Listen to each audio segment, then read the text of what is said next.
আমি গ্রামের মেম্বার চেয়ারম্যানদের নিয়ে বিচার বসাই, বিচারে ছিছি করা ছাড়া তাদের আর কিছুই করার ছিল না। কারণ ওনার জীবন, ওনার যাকে ইচ্ছা বিয়ে করতে পারেন, সেখানে বাধা দেওয়ার কেউ নেই, এবং ওনার বাড়ি যাকে ইচ্ছা উনি রাখবেন, এখানে আমার করারও কিছু ছিল না। বিচারে সবাই আমাকে মায়া দেখালো, কিন্তু সত্যি তাদের কিছুই করার ছিল না, কারণ বাবা অনৈতিক কিছু করেনি তাদের চোখে। উল্টো আমাকে আমার বাবা আর ওই বেদব মহিলাটা বলল আমি নাকি একটু বেশি বাড়াবাড়ি করছি।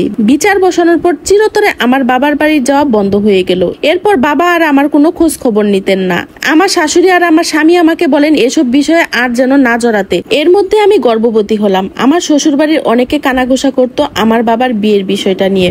ওটা গ্রাম ছিল, কিন্তু করার কিছু ছিল না। কিন্তু এ বিষয় নিয়ে আমার স্বামী বা শাশুড়ি কখনো আমাকে কিছু বলেনি। আমি একটি ছেলে সন্তানের জন্ম দিয়ে আমার নানার বাড়ির সবাই দেখতে আসে। আমার বাবাকে খবর দেওয়া হয় নাতি হয়েছে, কিন্তু উনি দেখতে আসেনি। আমি অনেক আশায় ছিলাম হয়তো বাবা আসবেই, কিন্তু বাবা আসেনি। আমার ছেলের বয়স যখন 3 মাস, তখন জানতে পারলাম আমার স্বামী আরেকটা বিবাহ করেছেন শহরে। আমার ছেলে হওয়ার পর থেকে আমার স্বামী আর শহরে যেতেন না। একদিন দুপুরবেলা ওনার বিবাহ করা মেয়েটা এবং কয়েকজন মুরব্বী সহ বিয়ের কাবিন সহ ওনারা আসেন। এ বিষয়টা আমার স্বামী স্বীকার করেন। মেয়েটা 3 মাসের গর্ভবতী। তিনি শহরে দোকান করতেন এবং উনি সেখানে বাসা ভাড়া করে থাকতেন। মেয়েটাও নাকি সেখানে বাসা ভাড়া করে থাকতেন। একদিন অনৈতিক কাজ করার সময় ওই বাসার মানুষজনের কাছে ধরা খায় এবং আমার স্বামীকে আর ওই মেয়েটিকে ওরা অনেক মারে। পরে বিয়ে করিয়ে দেয় দুজনকে। তারা ওখানেই সংসার করত। আমার স্বামীর সাথে তার সুখের সংসার ছিল। তবে মেয়েটি আগে থেকে জানতো আমার স্বামী যে বিবাহিত ছিল। আমার সেই দিনও কান্না করা ছাড়া কিছুই করার ছিল না। আমার স্বামী আমার পায়ে ধরে মাপ চেয়েছিল। মাপ চেয়ে হবেটা কি আর, কারণ যা হওয়ার তো হয়ে গেছে। আর মেয়েটাকে এখন ডিভোর্স দেওয়া পসিবল না, কারণ মেয়েটা এখন গর্ভবতী। পুরুষ জাতির উপরে আমার ঘৃণা ধরে গেছে। মেয়েটাকে ঘরে ঢোকানো হলো। আমি আমার স্বামীকে রুম থেকে বের করে দিলাম এবং সেদিনের পর থেকে তার সাথে আমার আর কথা হয়নি। পরের দিন আমি আমার সবকিছু নিয়ে আমার নানার বাড়িতে চলে আসি। আসার সময় আমার শাশুড়ি আমাকে বাধা দিয়েছে, আমার স্বামী সহ, কিন্তু আমি তাদের বাধা মানি নাই। আসার সময় বলেছি ছেলেটার দিকে নজর দিলে খুব ভয়ানক কিছু হবে। নানা বাড়িতে খবরটা আগেই চলে আসে। আমার নানু আমাকে জড়িয়ে ধরে বলে আমি আছি নাতিন, তোর মা আজীবন কষ্ট সহ্য করেছে, সে কষ্ট আমি সহ্য করতে দিব না তরে। তোর মা কতবার চলে আসতে চাইছিল, কিন্তু আমরা আসতে দেই নাই। আজ আর আমার মাইয়াটা দুনিয়াতে নাই। আমার নানু আমাকে পুঁটি মাছ দিয়ে ভাত দিল। ভাত খেতে খেতে দেখলাম আমার নানু আমার ছেলেটার সাথে কথা বলতেছে আর আমার ছেলেটা ফেল ফেল করে হাসতেছে। তখন মনে মনে বলি আমার ছেলেটার জন্য আমি বাঁচবো। আমার বাপে খবরটা পাওয়ার পরও আসে নাই আমাদের দেখতে।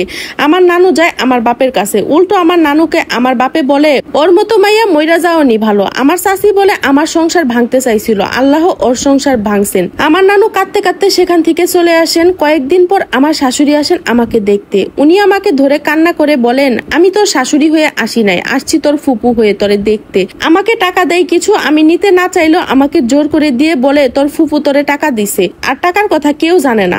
আমার স্বামী আমাকে কয়েকবার নিতে আসে। উনি আসলে আমি আমার ছেলেটাকে নিয়ে পালিয়ে আরেক ঘরে চলে যেতাম। এরপর থেকে ওনার সাথে আর কখনো আমার কথা হয়নি। আমার পবিত্র ভালোবাসাটাকে সেখানেই কবর দিয়ে এসেছি। আমার শাশুড়ি মানে আমার ফুপু, ওনাকে এখন থেকে ফুপু বলবো, শাশুড়ি না।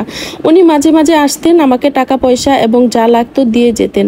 এর মধ্যে আমার স্বামীর মেয়ে হয়, আমাদের আর ডিভোর্স হয়নি এখনো। আমার ছেলেটার যখন 2 বছর বয়স, আমি নানুর কাছে আমার ছেলেকে রেখে একটা স্কুলে চাকরি নেই। বেতন ছিল 800 টাকা।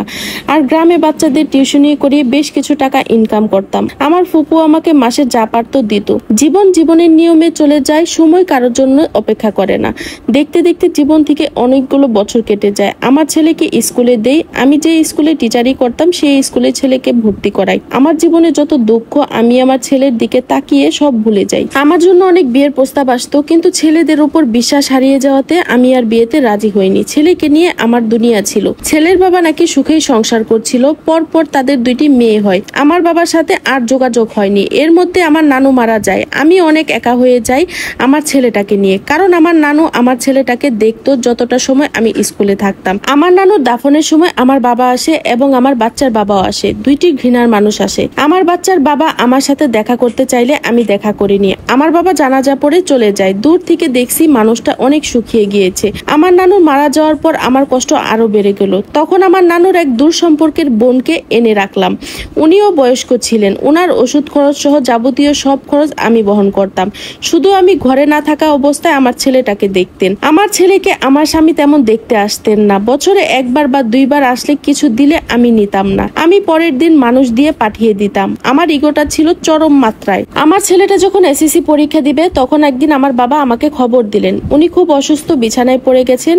ওখানেই খাওয়া, ঘুম এবং বাথরুম। আমি পরের দিন আমার ছেলেকে নিয়ে গেলাম, গিয়ে অবাক, আমার কি বাবা কি হয়ে গেছে, শুকিয়ে একদম কাঠ। কাচারি ঘরে শুয়ে আছেন, কাচারির এক সাইডে ওনাকে রেখেছেন এবং ওনার শরীর থেকে মলমূত্রের গন্ধে অবস্থা খারাপ, মারা যাওয়ার অবস্থা। আমি আমার ছেলে বাবাকে কোন রকমের গোসল করিয়ে হাসপাতালে নিয়ে গেলাম এবং সেখানে 7 দিন রাখলাম। তখন আমার ছেলেটার এসএসসি পরীক্ষা, বেচারা ভালো করে পড়তেও পারে নাই, কারণ তখন ঘরের সব কাজ করতে হতো। আমার সাথে রাতে হাসপাতালে থাকতো এবং আমার জন্য ভাত নিয়ে আসতো। আমার ছেলেটা আমার বাপ ছিলেন, আমাকে কন্যার মতো আগলে রাখতো, গর্বে বুক ফুলে যেত আমার জীবনটা সার্থক মনে হতো। বাবা মেডিকেলে 7 দিন ছিলেন, এই 7 দিনে ওনাকে কেউ দেখতে আসে নাই, ওনার বিয়ে করা বউটাও না। বাবা সুস্থ হওয়ার পর বললেন আমাকে অনেক মারতো, খেতে দিত না, চিকিৎসাও করাতো না, আমার জায়গা সম্পদ সব লিখে নিয়েছে। আমি মা শূন্য হাতে তোর কাছে আসছি, আমাকে মাফ করে দিস। আমি বাবাকে আমার বাড়িতে নিয়ে আসলাম। আমি নানির ঘরেই থাকতাম, নানির ঘরটাই আমার বাড়ি। আমার ফুপু চিকিৎসার অর্ধেক টাকা দিয়েছেন।